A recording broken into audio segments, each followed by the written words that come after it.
Justement, Oui, est-ce que vous êtes en train de dire qu'une femme ne suffirait pas à un homme? Non, je ne pense pas. Une femme ne suffirait pas à un homme. Déjà, l'instauration de la monogamie, ça a créé trop de problèmes. Puisque la monogamie, c'est quoi? C'est une polygamie de tranchées. Parce que pour la monogamie, qu'est-ce qui se passe? Il y a une au-dedans et plusieurs à l'extérieur. Donc, quel qu'en soit le cas, où est-ce qu'on soit, même dans quel, je ne sais pas, tous les hommes sont polygames. Il y a cette polygamie de tranchées. Il y a toujours une femme quelque part dans l'ombre qui tire les ficelles pour déchirer le ménage. Alors que si au départ, on avait accepté la polygamie, qu'est-ce que le mari ferait? S'il est amoureux d'une femme et qu'il pense qu'il peut la prendre pour épouse, ça serait mieux de la ramener à la maison.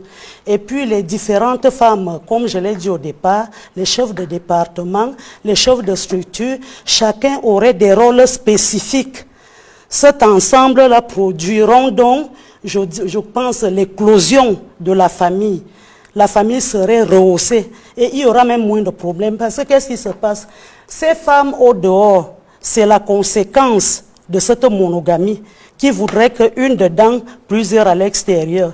Et la polygamie de tranchées, avec tout ce que ça comporte, les femmes à l'extérieur ne restent pas là impassibles.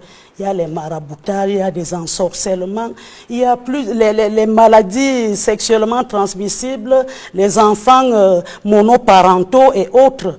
Il y a plusieurs mots. Donc, c'est dû au fait que la femme veut être dans un foyer monogame, oubliant qu'elle aussi, elle reçoit des chocs par rapport à tout cela. Vous voyez, aujourd'hui, on demande trop à la femme parce que les importateurs de modèles ont institué beaucoup de choses dans notre société qui ne s'accommodent pas avec nos réalités. Donc, moi, je pense que pour ce mouvement, c'est un mouvement qu'on doit intégrer dans notre société africaine. Moi, je suis fan, ce peuple de l'Afrique centrale qu'on trouve au Gabon, en Guinée équatoriale, au Cameroun et au Congo. Oui. Nos ancêtres, depuis la création, nos ancêtres ont trouvé la nature et ils ont quitté cette nature, la nature est restée imperturbable. Bon, quand ça ne va plus, je crois qu'il faut regarder dans le rétroviseur, faire une marche en arrière. Moi, je pense que ce serait mieux que nous soyons tolérantes, nous les femmes, laisser nos maris prendre d'autres épouses.